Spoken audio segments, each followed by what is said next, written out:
With millions of people all over the world, we are sure you want to be informed with happenings in states, countries, and the world at large. At LightCast TV, will bring you details of news in statements, politics, human angle stories, and crime. We also engage business owners who talk to us about their business.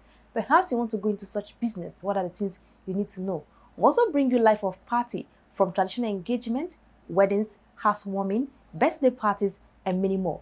Keep a date with all the happenings on LightCast TV by subscribing to our channel. Many thanks for watching. Nollywood actress Toyin Abraham has addressed her nasty feud with her colleague Lizzy Anjorin. Lizzy Anjorin revisited her beef with Toyin Abraham, claiming that Toyin did not only mock her in the past but spread false rumors about her and called her child an imbecile. Lizzy averred that there are no bad fans on Instagram, pointing out that many of her colleagues open fake Instagram accounts to throw and attack others, including Toyin Abraham. In an Instagram live section with Iyabo Ojo, Toyin admitted that she had never trolled Lizzy with any fake Instagram page or paid blogger to attack her. According to Toyin, her fan attacked Lizzy Anjorin, and she also reached out to the fan not to involve her with any social media drama. Toyin Abraham, who broke down in tears, said she was responding to the issue because she wanted to protect her son and husband as Lizzy Anjorin dragged them into the issue. Giving an update on their beef, Toyin Abraham revealed that she had involved the police in a statement on her Instagram page on Saturday. Toyin stated that it was important for her to make clarification and share information with the public, especially after the conclusion of the police investigation. Toyin stated that she and Lizzy don't have any issues, as the investigation revealed that she did not do anything wrong to Lizzy Anjorin. Toyin disclosed that Lizzy ran with a fan's comment, which didn't come from her. At the station, the two actresses tabled their grievances and she apologized, and they have since moved on. Her statement reads, "It's important that I make this clarification and share the information with the public, especially after the conclusion of the police investigation. Lizzy and we are no longer having issues. Yes, I had to get the police involved. The investigation revealed that I did nothing wrong to her. She ran with a comment of a fan which did not come from me. At the police station, we tabled our grievances and she apologized, and we have then moved on. This clarification is important for some reasons, and the police have concluded their investigations, and I need to let the public know. And please, I'm begging, anything that has to do with Lizzy Anjorin and me is now in the past. I beg you." And I also want to beg everyone, every child is my child, no matter how the case may be. Please kindly take children out of it. I'm on my knees. I'm begging. Lastly, I want to say thank you to my fans for always supporting me and my brand and loving me unconditionally. It will be recorded that Toyin Abraham has stated that she can never be friends with her colleague Lizzy Anjorin. The rift between the actresses started in 2007 when Lizzy allegedly accused Toyin of running a popular blog, Gist Lovers, and several Instagram accounts to throw her and her colleagues in the industry. She also said Toyin fed the blog with fake stories about her being arrested on her way to Saudi Arabia for carrying cocaine, which is not true. The fight became more intense after Toyin had her baby Iri, and Lizzy was accused of not sending a congratulatory message to her. This resulted in a feud between Toyin Abraham's fans and Lizzy Anjorin, who rained insults on Lizzy, and Toyin kept mute about the whole issue. This made Lizzy so angry because, according to her, Toyin had the power to tell her fans to back off, but rather she kept quiet, and Lizzy didn't find her action funny. She later went ahead to release a video where she talked about the fact that Toyin was living a fake life and lied about what she said, and also had her baby in Ile Alagbo, contrary to what many believe, that she had her baby abroad. The war continued on social media as Lizzy was not ready to back out until the leader of the Tampa, Mr. Latin, president of the Theatre Art and Motion Pictures Association of Nigeria, in the company of Yinka Quadri, in a video called both actresses to stop fighting, and if they continue to fight on social media, the association would be forced to intervene. This made the whole fight go down in a bit until Lizzy Anjorin had her baby in US and reignited the feud with Toyin Abraham through the viral video. She revisited the bullying and trolling she had been facing from Toyin's fans about after getting delivered of a newborn baby in the US. According to Lizzy, Toyin created fake Instagram accounts to bully her and claimed that she did not carry the pregnancy herself or give birth in Florida, USA, where the two parties were invited to a live Instagram session by popular blogger Esabod to settle things amicably. At first, Esabod was angry with Toyin Abraham and her fans for how they had been tackling Lizzy Anjorin. She was also displeased with some of the bloggers' intervention on the issue. Esabod also stated that she had tried severally to talk to Toyin on the issue 2 years ago,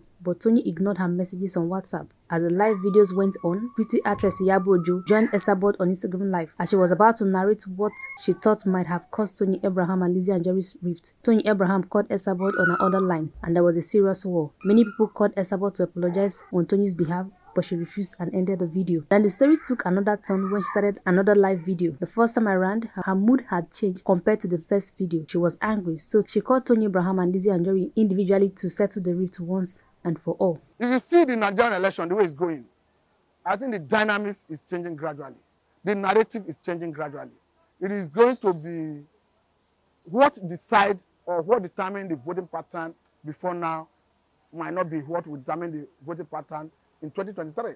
Because you agree with me that the much awaited and celebrated Electoral Act that empowers INEC to transmit election results electronically have been signed into law. And if you see vote counting, it will rekindle the hope of youth to participate in the electoral process. There's no doubt about that. And if you see what happened in Osun State, you agree with me that INEC transmitted election results electronically from the polling units. That in itself have a way of building confidence that electorates now believe that vote counts. Now, I want to bring this analogy. Look at all the states in Nigeria. Lagos State has always registered more voters. But if you come to election proper, you see a place like Kano, Maiduguri voting, having highest votes than Lagos State. The reason is not far-fetched. It's purely because of voter apathy. And voter apathy is because the people do not have confidence in the electoral process. There's a thinking and a belief that vote do not count. Not just a thinking and a belief. We see it in reality. On the election day, you see ballot snatching, ballot stuffing. You see people going to vote, people being harassed, people being intimidated.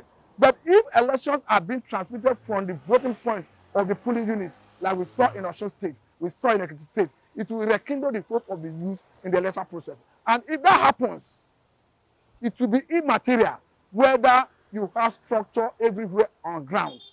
What matters will be your ability to magnetize the voting strength. I can understand that you can see some candidates currently, they dominate social media. That is to say, if you were to vote electronically through the online media platforms, the election would have been won and lost. And most of the people you see drumming support for one party or the other, one candidate or the other, they are registered voters who are eligible to vote. So if they now have the confidence that vote will count, they will own the process. And once they own the process, come out to vote, you see the voting pattern will start changing. Just like we saw during NSAS. You discover that the youth own the process with vigor, with tenacity, with belief that this thing is affecting us, we needed to address it. So if you now see that vigor in the youth to own the electoral process because they now believe that vote will count, you see the narrative will start changing. You see the voting pattern will start changing. You see people who no longer vote on the basis of I'm in PDP, I'm in APC, I'm in ABGA, I'm in Labour Party. They will start voting on the basis of competence. And if that were to be the situation before now, I tell you that someone like Ambode, when he was ousted out of APC, he would have looked for another political platform to contest. Because for me, I believe that man has large followership. But he could not do that because the system do not encourage people who have competency to vie from a non-popular political platform. So, to answer your question directly, this narrative is changing. If Fuka Akindele is coming from a political party that has no stronghold in Lagos State, and we are seeing the narrative changing, we are seeing people voting on the basis of competence, on the basis of people who have the charisma, affability to lead, people who have the political acumen, the managerial acumen to lead, rather than voting on party line. I think Fuka Akindele will make a difference.